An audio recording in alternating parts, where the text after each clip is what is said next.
Bueno, vamos a hacer un resumen de la confusa situación en la que estamos con la deuda pública argentina, porque en realidad las idas y vueltas que se están generando alrededor de las negociaciones con el FMI generan importantes distorsiones en las cotizaciones y los rendimientos de los bonos. Hay una sola cosa segura y es que la inflación para este año va a superar seguramente el 50%. Eso es lo único concreto y seguro que podemos tener. De momento la tasa de política monetaria se incrementó ligeramente de 38 a 40 y todavía se mantiene en esos niveles. Una de las exigencias del fondo es que la tasa de interés sea eh, positiva, la tasa de interés real sea positiva. Esto implica que la tasa de interés esté por lo menos a la par de la inflación o ligeramente por encima de la inflación. Vamos a ver qué sucede. En ese sentido, vemos que los bonos ajustados por ser fueron los bonos que mejor comportamiento tuvieron en el 2021 y seguramente van a seguir teniendo un excelente comportamiento en el 2022. Que aun cuando tuvimos una semana bastante complicada de idas y vueltas, de renuncias y este, de situaciones bastante complejas que no son claras, aún así los retornos en general fueron positivos, salvo en el par, pero los retornos de los activos en las 5 ruedas de la semana fueron positivos. También lo fueron en los ajustados por Badlar, pero bueno, eso merecería, vamos a comentar también algo referido a esto sobre el cierre de este informe. La realidad, como decíamos, es que estos bonos ajustados por ser, si tomamos 300 un año de referencia, hace un año atrás, vemos que tienen retornos directos, retornos muy interesantes, retornos del orden del 50%, o sea que nos ayudaron a protegernos de la inflación y realmente siguen siendo una alternativa bastante, o por lo menos la única alternativa que uno puede recomendar para tener en cartera. Si usted está necesitado, obligado a tener una inversión en pesos, bueno, trate de buscar activos ajustados por inflación que en tanto y en cuanto el gobierno mantenga su promesa de decir los datos de inflación como corresponden, vamos a tener buenos resultados. En la semana también tuvimos algo, repito, el par, pero en la semana también tuvimos buenos retornos de estos activos. Otros bonos son los bonos a cupón fijo. Esos bonos fueron emitidos en la época del gobierno de Macri. En realidad tenían principalmente finalidad de colocarlo a fondos del exterior, que llevaron muchísimos de estos bonos. Y obviamente por los rendimientos, lo que estamos viendo que estos bonos rinden la inflación esperada, porque obviamente, repito, valga la redundancia, es la inflación la variable que nuclea a los otros activos. Lo hemos dicho muchas veces, la inflación es una variable que el gobierno no logra contener, no logra manejar. En cambio, sí intenta manejar la paridad cambiaria, intenta manejar la tasa de interés. Pero bueno, en tanto y en cuanto la inflación se escapa de la realidad de las otras dos variables, seguramente la presión sobre la paridad cambiaria y sobre la tasa de interés será cada vez más creciente.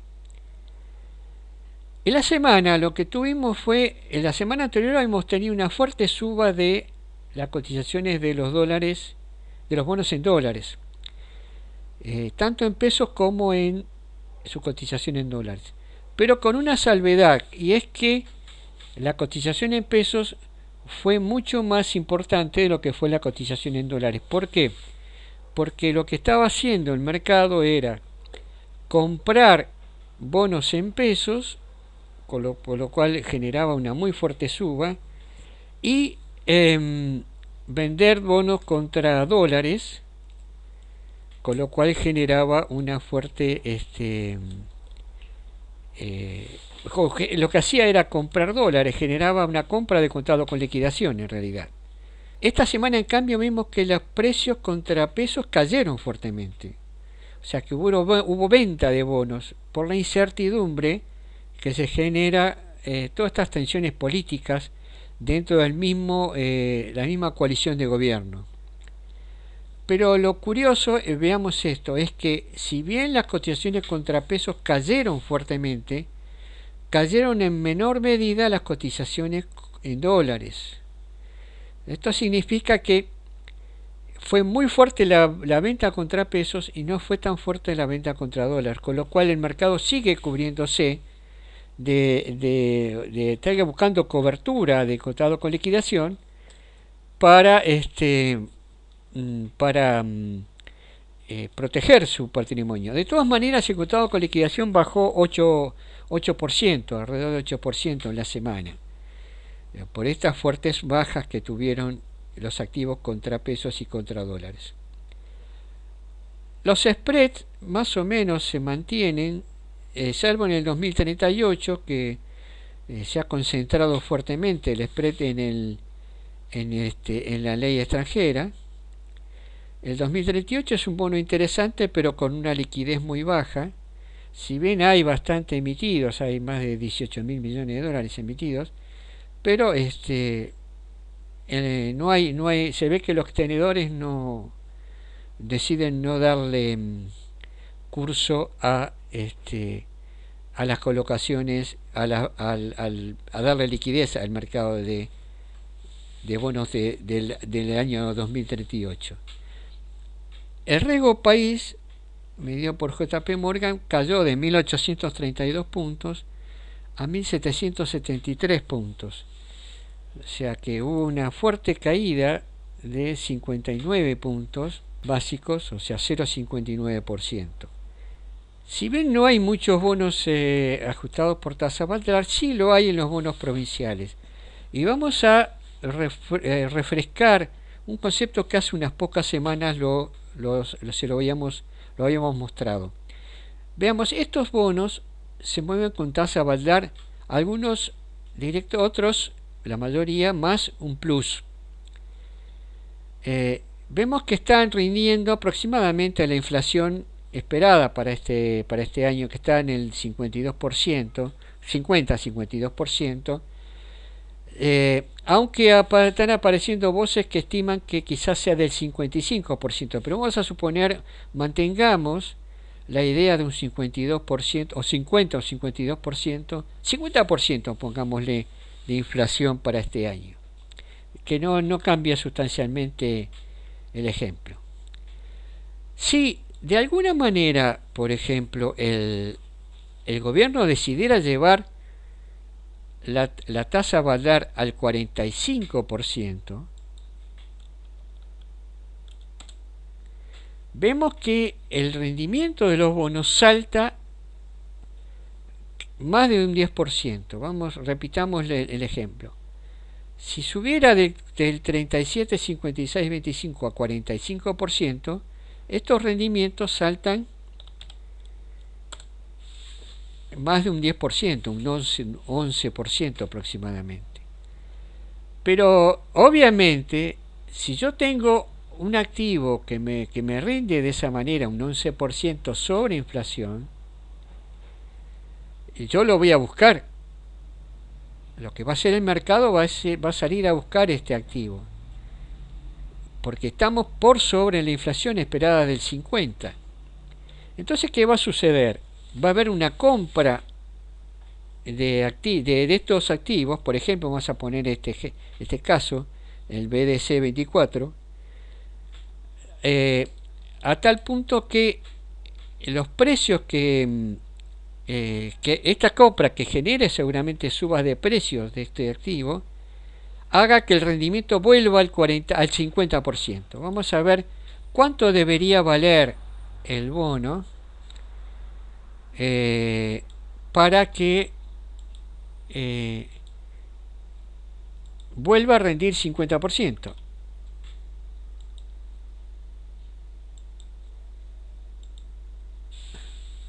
Bueno, vemos que pasó de 103 a 113. Subió casi un 10%. Es decir, el bono lo que va a reflejar una suba de tasa de interés es que el implícito arbitraje que vaya hacia este bono para hacer que no se esté tan desarbitrado el rendimiento con respecto a la inflación, que es la variable que obviamente nos guía a todos, es nuestra variable, la mayor referencia que podemos tener en este momento, haría que subiera de 103 a 113 casi el precio del bono. Entonces eso ocurriría en todos los activos a tasa variable. ¿Por qué? Porque es implícito, esto debería ocurrir, es inevitable. No podríamos, el mercado directamente va a arbitrar estos activos, con lo cual pensar en una alternativa a tasa variable, estar alertas, no digo que sea ya inmediato, pero estar alertas porque si dentro de los requisitos que el fondo le va a poner a la Argentina es que la tasa de interés sea real, obviamente la tasa de interés real sea positiva, perdón, obviamente que la inflación no la vamos a bajar del 52% al 30% o al 40% rápidamente. Así que probablemente lo que haya sea que migre parte del mercado hacia los bonos ajustados por tasa valar.